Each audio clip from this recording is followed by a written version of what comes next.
Well, what we've done is we have listened to what people said on this issue. It wasn't a core part of our growth plan. What our growth plan is focused on is helping people with energy bills, getting business moving, and we're here at this fantastic new development in Birmingham, creating jobs for the future. That's what the plan is about.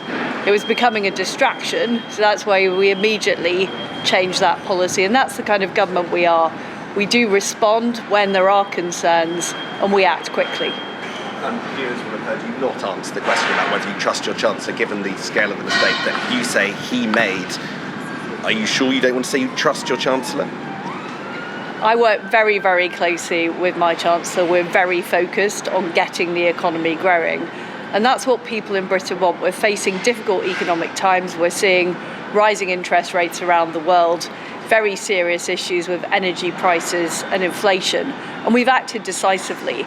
If you remember, people were facing energy bills of up to £6,000. We put in place the energy price guarantee. The average household won't have to pay more than around £2,500. And what we're focused on is getting on with the job. You still haven't said you trust your Chancellor. Next thing, all over conference here, it says, "In Liz we trust."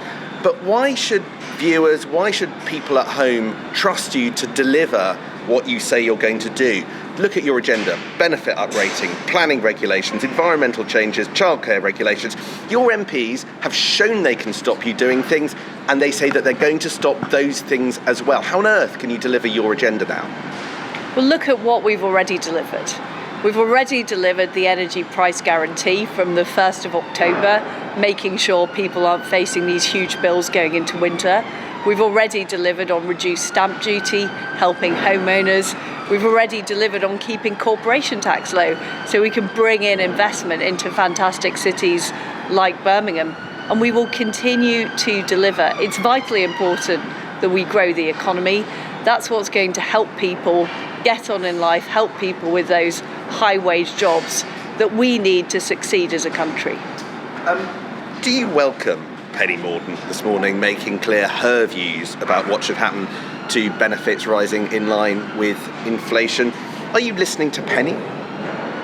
Well, on the subject of benefits, we have not yet made that decision. And of course, there will be discussions about the way forward on commitments like benefits, on how we deal with future budgets. But I'm very clear that going into this winter, we do need to help the most vulnerable. In addition to the energy price guarantee, we've also made sure the most vulnerable households have an extra £1,200. And this government will always help people get on in life whilst making sure the most vulnerable are protected. Do you welcome the Leader of the Commons making public her views on this matter? Well, as I've said, no decision has been made yet on that issue, and I look forward to having those discussions. You're facing a second massive cost of living crisis, which is the one on mortgages. People are facing a doubling of the amount that they've got to pay every month now. Now, you clearly thought, because of your energy price plan, that people couldn't afford an extra £1,000 a year on their energy bill. What makes you think people can afford hundreds of pounds a month on their mortgages, and can they expect help? Look, I understand people are worried about the cost of living. They're worried about inflation. That's why we have acted decisively on the energy price guarantee. We're also doing what we can to help homeowners through stamp duty reductions. The reality is, though, that interest rates are set by the Independent Bank of England. They make those decisions on the basis of what's happening with inflation and other factors. The energy intervention that we have done is likely to curb inflation by up to 5 points, so that has a positive effect. But ultimately, what we're seeing around the world in the wake of Putin's war in Ukraine is interest rates rise. So the Federal Reserve, for example, has pushed up interest rates. So we will do, what we can to support people, but ultimately it is a decision for the Independent Bank of England. That's an argument about the cause of why interest rates are going up. I asked about whether people could expect help. People's entire salary is going to be eaten up by their mortgage next year in many, many cases. 1.8 million people have to renegotiate their fixed mortgage next year. Do you understand just how scary that is for lots of people And can you say the government will be there to help them? I understand it's a very, very worrying time for people.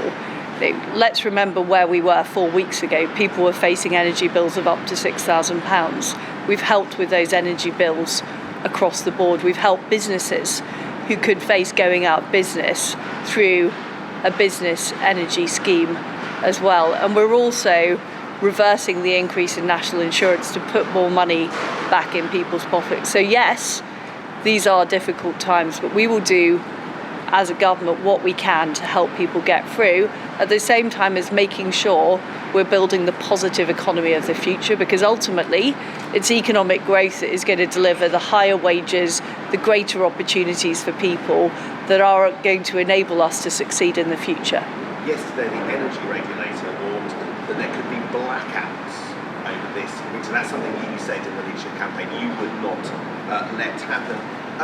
Are you contemplating defying your Chancellor and buying many years of Norwegian gas at close to current prices in order to secure supply? Well, what I have said is, first of all, we will move forward on our own energy security. So that's more renewables here in the UK, it's more nuclear power here in the UK, and it's also moving forward faster with using North Sea facilities. But we are looking at long-term energy contracts with other countries, because as well as making sure we've got a good price, energy security is vitally important. And we never want to be in a position again where we're dependent on authoritarian regimes for our energy. That's why we're in the situation we are now. That's why many European countries are in the situation we are now. And that's why we're determined that we become more energy independent. Hang on, so you're planning to borrow to buy years worth of gas, increasing the deficit at almost record high prices, and you think that's a good deal? Well, I've not signed any deal, but what I'm saying is that Britain's energy security is vital, and what we will be doing is always looking for value for money. Of course we will, but it's important that we have that long-term energy security. And what's happened in the past is we've ended up being dependent on the global spot price, and we've seen the effect of that. We've seen the fact that people are facing bills of £6,000, and I never want Britain to be in that position again. You think the markets will be happy with maybe tens if not hundreds of billions of pounds? Well, this is speculation. No deal had been signed, but as I'm very clear about, we're completely focused on fiscal discipline.